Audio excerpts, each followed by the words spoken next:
नमस्कार। हमने आपको सुबह बताया था कि आज प्याज के बाजार में क्या कुछ स्थितियां और परिस्थितियां बनती नजर आई, कैसा माहौल बनता नजर आया। और सुबह बारिश जो है होने लगी थी, वो अभी तक बारिश हो रही है। उसका ग्राहकी पे आज क्या असर है, कैसा उठाव है, क्या भाव है, कैसी क्वालिटी मंडी में अब जो है आज के दिन देखने को मिल रही है। क्योंकि बारिश के बाद में कुछ ग्राहकी में और उठाव में सभी चीजों में अंतर आता है। तो भाव क्या बन चुका है, कैसी ग्राहकी है, कैसा उठाव है, कैसी क्वालिटी है, सारी चीजों पे बात करेंगे और आपको जानकारी देंगे। चलिए पहुंचे अपने सोनू भाई साहब के पास में। भाई साहब जी नमस्कार। जी नमस्कार शर्मा। कैसे हैं? बढ़िया सर। सोनू भैया, आज सुबह ही जो है बारिश मंडी में हो गई और कल शाम को भी काफी बारिश हुई है, लेकिन इसका प्रभाव आज बाजार पे कैसा पड़ता नजर आ रहा है? देखिए, इसका प्रभाव तो बाजार के ऊपर भी है और ग्राहकी के ऊपर भी। मार्केट भी कुछ डाउन है जी और जो ग्राहक है वो भी बारिश की वजह से कम है, क्योंकि शाम को जो बारिश होती है उसमें क्या है कि जो परचून दुकानदारी जिसकी होती है, जो बाजार लगते हैं, वो सब जो है एक तरीके से बंद हो जाते हैं, उसमें ग्राहक नहीं आ पाता बिल्कुल भी जो है, तो जी जिसकी वजह से अगले दिन जो है उसकी बिक्री के ऊपर फर्क नजर आता है इस चीज का। जी, क्योंकि पहले जो माल उसके पास पड़ा होगा, जब तक वो बिकेगा नहीं तो अगला माल वो लेने मंडी के अंदर नहीं आएगा। बिल्कुल सही बात है। क्वालिटी पे भी कुछ फर्क पड़ता है क्या? जी बिल्कुल, बरसात आती है तो बरसात में थोड़ा हल्की क्वालिटी जो है वो और हल्की होती है। बढ़िया माल उसमें रुकता है फिर उसके अंदर जो है। जी। सोनू भैया, आज अगर आपको की बात कर लें तो मंडी में जो आपके हैं, कहाँ कहाँ से कितनी गाड़ियां हैं? देखिए, 60 गाड़ी तो आज हमारी मंडी में फ्रेश आई हैं और कम से कम जो 40 गाड़ी का माल जो मंडी के अंदर बैलेंस है, तो समझिए अच्छा। 100 गाड़ी का माल ऊपर नीचे मिला करके है, जिसमें से एमपी भी आया हुआ है और पूना भी है, राजस्थान भी है और नासिक का भी है। नासिक का समझ लीजिए आप 12 से 13 गाड़ी है, जो एमपी का है वो 20 गाड़ी का है, राजस्थान का है 20 से 22 गाड़ी का है, और जो हमारा पूना लाइन का है वो भी समझिए आप 15 से 18 गाड़ी के बीच में माल है मंडी में। सोनू भैया, बैलेंस और अगर आपको की बात कर लें, पिछले एक सप्ताह में कुछ फ्लक्चुएशन बैलेंस और आवक में देखने को मिली है क्या, जो सभी जगह से आपकी आती है? देखिए, अभी जो पिछले हफ्ते के मुकाबले अगर अराइवल की बात करते हैं तो इस हफ्ते में हमारी मंडी जो है 50 गाड़ी से नीचे की अराइवल नहीं हुई है, जो कि पिछले हफ्ते में 50 के नीचे थी। जी तो कहीं ना कहीं ताजी आमदनी बढ़ी है, और ये बरसात की वजह से और जो सावन लगा है और बरसातों की वजह से जो है बिक्री के अंदर बैलेंस थोड़ा बढ़ा है उसके अंदर। जी। और अगर हम एक छोटा सा आकलन लगा लें कि मंडी में इस समय हल्के और अच्छे माल कितने कितने प्रतिशत हैं, तो वो क्या निकल के आएगा? देखिए, अगर बढ़िया माल की बात करते हैं तो वो कहीं ना कहीं जो 25 से 30% के हैं, बाकी 70% माल जो अभी भी हल्का है बीच में। जी। और हल्के मालों में कुछ दागी भी है, कुछ पत्ती जैसे कम है मालों के अंदर जो है, इस हिसाब से हल्के माल है मंडी की। सोनू भैया, अगर हम स्टेट वाइज आज भाव की बात कर लें तो स्टेट वाइज भाव क्या बनता नजर आया आजादपुर मंडी भाव में? देखिए, अगर सारे की बात करें तो 15 रुपए से लेके 20 रुपए की मोटा मोटी मार्केट रही है। जो अच्छी क्वालिटी के माल हैं वो पूना लाइन के जो है 700 से 800 रुपए के बिके हैं, और जो एवरेज मीडियम माल है ठीक ठाक में वो 650 700 रुपए के बिके हैं, और जो हल्की क्वालिटी पत्ती कम है मालों के अंदर तो वो माल जो है 550 से 600 की रेंज में मोटे साइज की माल है। अगर नासिक के माल की बात करें तो नासिक का माल जो 650 से 700 रुपये ऊपर में है, नीचे में 600 सवा 600 रुपये का। हल्की क्वालिटी जैसा माल वैसा भाव है।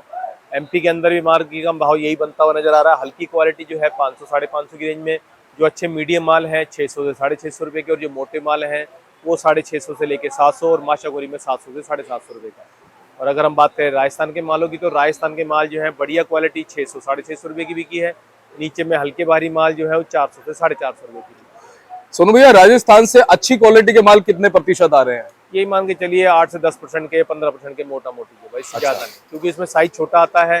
और अगर बिल्कुल अच्छी क्वालिटी की बात करें जिसमें मोटा साइज होता है, वो ज्यादा या 5 से 10% का होगा बस। बाकी मीडियम गुल्टा गुल्टी ऐसे माल आते हैं उनकी जैसे। सोनू भैया, अगर महाराष्ट्र से कंपेयर कर ले, हम दिल्ली में जो अन्य मंडियां से केशवपुर मंडी हो गई, आजादपुर मंडी हो गई, और भी बहुत सारी मंडियां हैं, तो वहां के भाव से अगर हम कंपैरिजन कर लें दिल्ली की मंडियों के भाव का, तो कितना अंतर फिलहाल भाव के हिसाब से निकल देखिए, गया? अगर हम ओखला मंडी की बात करें, गाजीपुर मंडी की बात करें और नसीरपुर मंडी की बात करते हैं और केशवपुर मंडी हो गई, 4 मंडियां दिल्ली के साथ में और लगती हैं। तो इन सभी मंडियों के अंदर जो दिल्ली के मुकाबले जो है कहीं ना कहीं जो है 50 पैसे 1 रुपए किलो का मार्केट के अंदर फर्क आएगा ही आएगा। अच्छा, यानी कि यहाँ पर 50 पैसे 1 रुपए ऊपर ही रहता है जी, और यहाँ पर किसान जल्दी आता है, बाकी मंडियों में किसान जाता नहीं है बिल्कुल जी। और पेमेंट का क्या प्रोसेस रहता है थोड़ा सा? पेमेंट का देखिए, किसान आता है तो ज्यादातर किसान क्या करता है कि नकदी की सोचता है, पर हम उनको यही प्रेफर करते हैं कि वो बैंक के थ्रू ही अपना काम करें।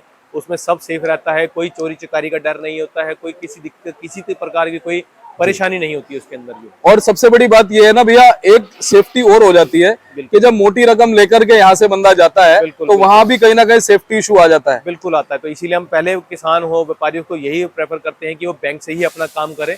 आज के टाइम में सबसे बढ़िया बैंक का काम है, बिल्कुल, उससे बढ़िया कोई सुविधा नहीं है। जो गवर्नमेंट ने आज के टाइम पे जो कर दिया है, ऑनलाइन पेमेंट सिस्टम हो गया, कुछ भी है, तो इससे बढ़िया और क्या चाहिए। आप घर पहुंचते हो, घर पहुंचने से पहले आपके अकाउंट में पैसा आता है, आपको और क्या चाहिए। बिल्कुल, और सेफ्टी के साथ आता है। सेफ्टी के साथ में आता है। आप यहाँ से पैसा लेंगे, यहाँ से निकलेंगे, रिस्क है, ट्रेन में बैठेंगे, बस में बैठेंगे, अपने लोकल जाएंगे, तो कहीं ना कहीं उसका सेफ नहीं है वो आदमी। और सबसे बड़ी बात ये भैया, पैसे का भी रिस्क है, बिल्कुल, और शारीरिक रिस्क भी है। उसमें अनसिक्योर ही है इंसान, जो समझो अपने आप को भी अनसेफ करेगा, और जी, पैसा तो जाएगा ही जाएगा, लेकिन इंसान की जान भी जाने का खतरा होता है। वो सबसे बड़ी चीज है। बिल्कुल, आज के टाइम में पैसे की अहमियत हो चुकी है, आदमी की अहमियत खत्म होती जा रही है। ये आपने बिल्कुल सही समझाया है। और बहुत से हमारे जो साथी हैं वो ऑनलाइन ट्रांजैक्शन करते हैं, एनएफटी करते हैं जी, बिल्कुल, लेकिन जो नहीं करते उनको भी करना चाहिए। ये आपने बिल्कुल सही करना चाहिए। आज के टाइम में सबसे सेफ और सबसे बढ़िया काम जो है ऑनलाइन ट्रांजैक्शन का है, बैंक के थ्रू है। जी, थोड़ी सी क्वालिटी हम दिखा देते हैं सोनू भैया, क्वालिटी आज कैसी है, पहले इसी से शुरुआत कर लेते हैं। ये हमारा नासिक का माल है। ये वाले माल का पोजीशन मान के चलिए, ये 700 750 की रेंज में बिकने वाला है जी। ये भी नासिक है, और ये क्वालिटी अगर आप दिखाएंगे तो ये भी नासिक है। ये तकरीबन जो है 700 750 की रेंज में है जी। ये हमारे खंडवे की क्वालिटी है। क्वालिटी साइज मोटा है, लेकिन कलर और जो चमक होनी चाहिए माल के अंदर वो चीज नहीं है, क्योंकि इसमें कार्बन टाइप भी आ रहा है, पत्ती भी कम है मालों के अंदर। ये अगर आप देखेंगे तो क्वालिटी जो है जी, ये इशू इसके अंदर माल के अंदर आता है। तो ये माल जो है समझे के चलिए 650 से 700 की रेंज में है। ये हमारा राजस्थान का माल है, कुचामन का, लाल रंग में। ये वाला माल जो है 11 से 12 रुपए किलो की रेंज में है, यानी कि 450 से 500 की रेंज में बिकने वाला है जी। ये भी राजस्थान का माल है, ये भी इसी रेंज में बिकने वाला माल है जी। और इस तरफ ये जो रखा हुआ है ये भी नासिक है। ये भी क्वालिटी मान के चलिए 700 से 750 की रेंज में बिकने वाला माल है ये वाला। सोनू भैया, क्या लगता है कि जो हमारे किसान साथी या व्यापारी भाइयों ने स्टॉक किया हुआ है, सावन में निकालेंगे या सावन के बाद? देखिए, अभी जो सावन चल रहा है इसमें क्या है कि सावन के अंदर हर जगह जो है, जैसे कि होटलों वगैरह में हो गया, या कोई नॉनवेज खाने वाला होता है, उसके अंदर इसकी खपत बहुत कम हो जाती है इसकी। तो इसकी वजह से थोड़ा बहुत बिक्री में दम कम रहेगा। जो माल हमारा 50-55 गाड़ी 60 गाड़ी बिक रहा था, उसमें कहीं ना कहीं जो है हो सकता है ये 50 गाड़ी ना बिक करके 35 गाड़ी बिके, 40 गाड़ी बिके। ये एक हमारा आइडिया है।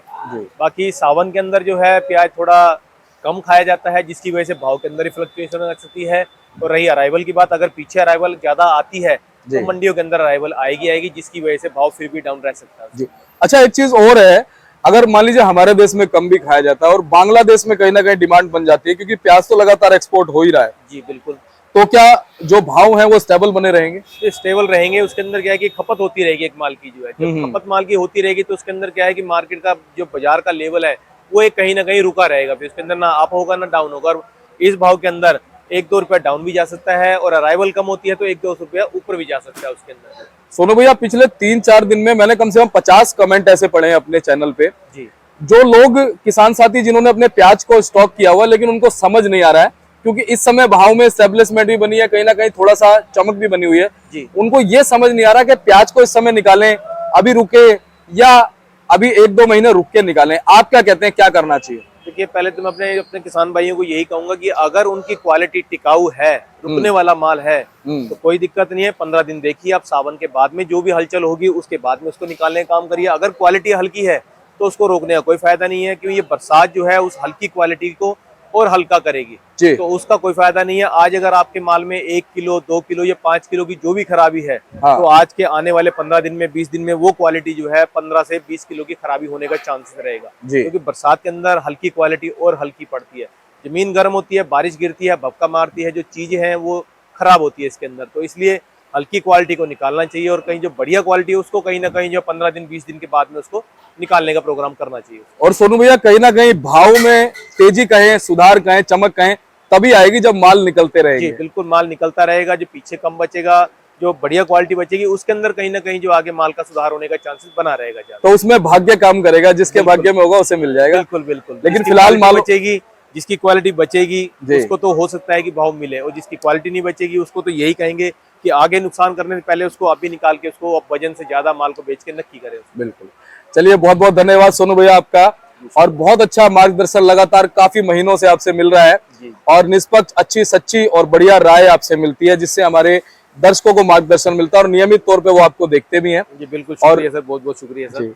ऐसे आपका ही भी तहे दिल से शुक्रिया करूंगा कि इतनी बारिश के अंदर भी आप लगातार अपने दर्शकों को, अपने किसान भाइयों को और व्यापारी भाइयों को डेली जो है जानकारी देते हैं। मैं इसके लिए आपका बहुत बहुत धन्यवाद करता हूँ। और इसमें आपका सहयोग, आपका प्यार लाजमी है। बहुत बहुत शुक्रिया और ऐसे ही हम मिलके जानकारी आगे साझा करते रहेंगे। जी। सोनू भाई, एक बार कॉन्टैक्ट नंबर, अपनी फर्म का नाम, एड्रेस। ये हमारी फर्म का नाम है गंगा ट्रेडर्स। हमारा ऑफिस का एड्रेस है A1177 न्यू सब्जी मंडी आजादपुर दिल्ली। हमारा फंड नंबर है 2324 और मेरा मोबाइल नंबर है 9811041674 98 110 41 674। बहुत बहुत धन्यवाद, शुक्रिया। और चलिए बोर्ड में आपको दिखाता हूं, बाकी बताए हुए नंबर पे आप संपर्क कीजिएगा सोनू भैया के। हमेशा आपको अच्छी जानकारी मिलेगी। प्याज लेके आइए पूरी ईमानदारी से और सच्चाई से, आपके सामने प्याज बिकेगा। बोर्ड आप देख लीजिए, बोर्ड को ध्यान रखिए। GT मार्का, गंगा ट्रेडर्स, 1177 एड्रेस पड़ता है। बहुत अच्छा व्यवहार सोनू भैया का है।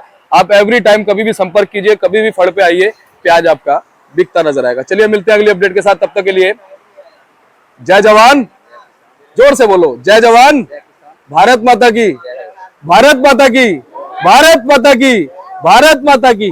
चलिए नमस्कार।